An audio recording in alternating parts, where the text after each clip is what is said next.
বন্ধুগণ, আপনারা ভাবুন, আপনাদের যাদের পরিবারের রক্তের প্রয়োজন হয় তখন এক প্যাকেট রক্তের জন্য কতটা হন্য হয়ে ঘুরতে হয়। আজকে যারা রক্তদান শিবিরকে বানচাল করার জন্য এক জায়গা থেকে প্রোগ্রাম করতে যাওয়া যাবে না, অন্য জায়গায় ঠেলে দিচ্ছে, অবশেষে এই বাঁশবাগানের মধ্যে পাঠিয়ে দিল। তাদেরও যদি কোনো সময় রক্তের প্রয়োজন হয়, তারা কি ব্লাড ব্যাংকে গিয়ে বলবে যে আইএসএফের রক্ত আমি নেব না, আমি তৃণমূল করি, আমাকে তৃণমূলের রক্ত দাও? একবারের জন্য বলবে না। তখন যে রক্তের প্রয়োজন সেই রক্তটা চাইবে। কিন্তু দুঃখের বিষয়, তাদেরকে এমনভাবে কিছু বাবু দ্বারা, কিছু নেতা দ্বারা মোটিভেটেড হয়ে গিয়েছেন, এই সমাজসেবামূলক মানুষের যেখানে রক্তের প্রয়োজন হয় এই ধরনের প্রোগ্রাম যখন আমরা করতে চাইছি, সেইটাকে বন্ধ করার যে অপচেষ্টা চালাচ্ছে, তাদের মাথায় কে ঢুকিয়ে দিল? এই ভয়ঙ্কর রোগটাকে ঢুকাচ্ছে, তাদেরকে খুঁজে বার করতে হবে। দেখুন, ভয়ঙ্কর রোগটা যারা ঢুকাচ্ছে, কলকাতাতে তারা এসি ঘরে বসে চা খাচ্ছে, আর পাড়াতে ভয়ঙ্কর রোগ ঢুকিয়ে দিচ্ছে। আপনারা দেখেছেন ছবিতে, কুণাল ঘোষ, দিলীপ ঘোষ, সুকান্ত মজুমদার, তৃণমূল বিজেপিরা মিলে এক জায়গায় বসে কেক কাটছে, সেখানে সমস্যা হয় না। সমস্যা কোথা হচ্ছে? এই আপনার এলাকায় বাজারে কেউ যদি একসাথে বসে চা খাওয়ার চেষ্টা তো দূরের কথা, যদি এক জায়গায় বসে থাকে, বড় নেতারা ফোন করছে, এই তুই অমুকের সাথে বসেছিলিস, কি কথা বলছিলিস? কেন এটা হচ্ছে? কলকাতার বাবুরা মমতা ব্যানার্জি, শুভেন্দু অধিকারী মহাশয়কে ডেকে চা খাওয়াচ্ছে, তাতে সমস্যা নয়। এখানে বুথে যদি আইএসএফ আর তৃণমূলের যদি কেউ এক জায়গায় বসে একটু কথা বলে, বড় নেতাদের ফোন চলে আসছে, হারা তুই কি আইএসএফ করছিস বা তুই কি তৃণমূলের সাথে যোগাযোগ রাখছিস? কেন এটা হচ্ছে? কলকাতার বাবুরা এসি রুমে বসে থাকবেন, সুজন চক্রবর্তী, পার্থ চ্যাটার্জি, দিলীপ ঘোষ এক জায়গায় বসে থাকবে, কুণাল ঘোষ এক জায়গায় বসে থাকবে, কোনো সমস্যা নাই। সমস্যা যত বুথের স্তরে যদি মানুষ, মামার ছেলে, কাকার ছেলে, জাটার ছেলে, মাসির ছেলে, পিসির ছেলে যদি এক জায়গায় বসে আলাদা রাজনৈতিক পরিচয় থাকে, সেখানেই সমস্যা হয়ে যাচ্ছে। এই বিষটা আমাদের মধ্যে কারা ছড়িয়ে দিচ্ছে? ওই কলকাতার বাবুরা। তারা আমাদের মধ্যে লাঠালাঠি, মারামারি, হানাহানিতে লিপ্ত করিয়ে দিচ্ছে আমাদেরকে, আর তারা দিনের শেষে এক জায়গায় বসে চা খাচ্ছে। আজকে তাদের না নির্দেশ থাকলে এই জায়গায় প্রোগ্রামটা আজকে হতো না। কলকাতার বাবুরা এলাকার চারানার নেতা দুলকে বলে দিয়েছিল, আমি চারানার নেতা মনে করি। এখানে যারা নেতারা এই ডিস্টার্ব করছে, এরা চারানার নেতা মনে করি, এর থেকে বেশি কিছু নয়। তারা কলকাতার বাবুরা চারানার নেতাকে বলেছে যে এই করতে হবে, সেই করতে হবে, ওদের প্রোগ্রামকে ডিস্টার্ব করতে হবে। ও অমুক দাদা আমাকে দায়িত্ব দিয়েছে। যারা এসছেন এদিকে একটু চেয়ারগুলো খালি আছে, এদিকে চলে আসতে পারেন। হ্যালো, আপনারা সবার মাইকের আওয়াজ কম লাগছে কেন এখানে? হ্যালো, ওটা দেখি।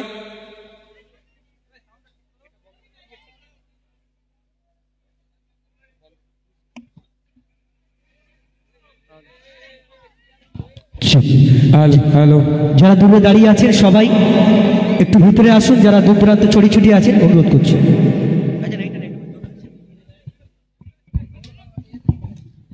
আপনারা অবগত আছেন, ইন্ডিয়ান সেকুলার ফ্রন্ট চাঁপাপুকুর অঞ্চল কমিটির উদ্যোগে ভারতবর্ষের প্রথম মহিলা শিক্ষিকা হিসাবে আমরা যাকে জানি, সেই কবি, লড়াকু নেত্রী সাবিত্রীবাই ফুলের জন্মদিবস উপলক্ষে, এই আমার বুকের উপরে নিয়ে আসতে হবে না, একটু ওখানে থাকো না, দূরেই থাকো না, রোদে থাকুক। ভলেন্টিয়ারগুলো বেশি ডিস্টার্ব করে ফেলছে।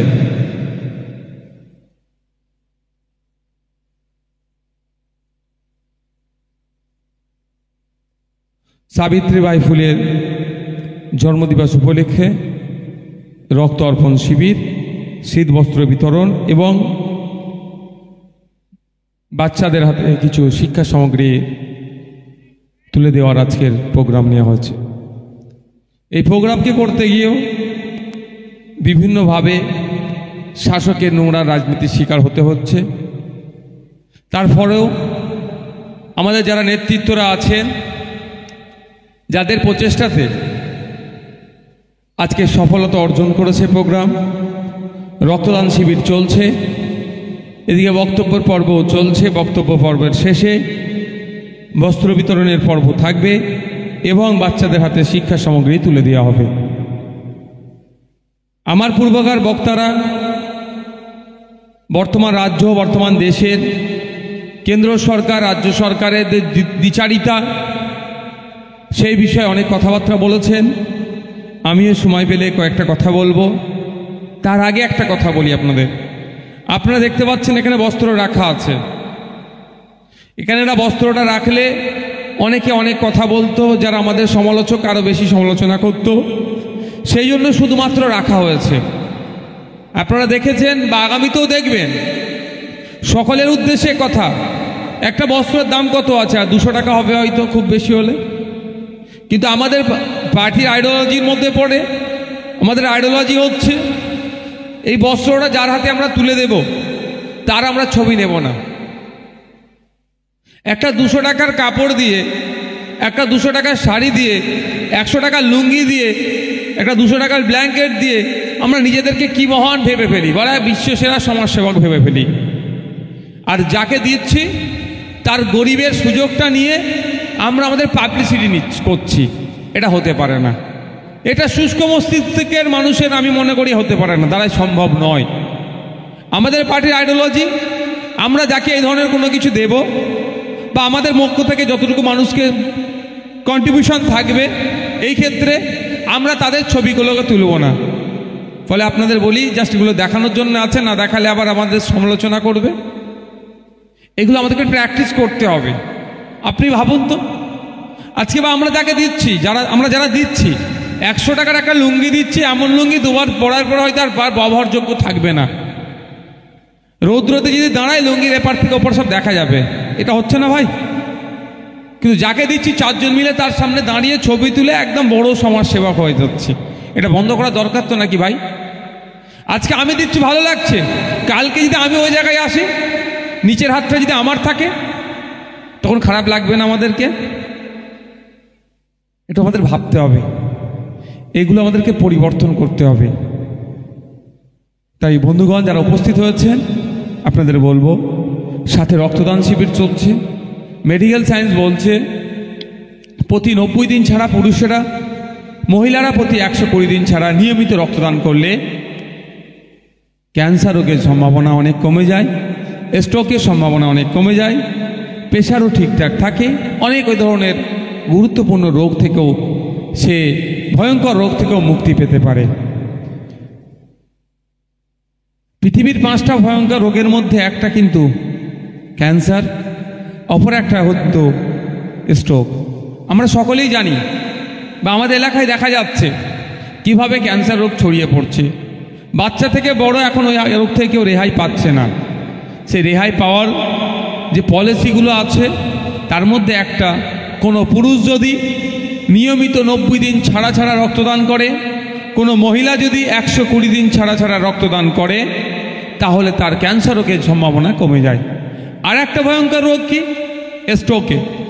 আমরা অনেক সময় দেখছি বা জানতাম অমুক জায়গায় অমুক বয়স্ক লোক স্ট্রোকে আক্রান্ত হয়েছে, ওই রোগে আক্রান্ত হয়েছে।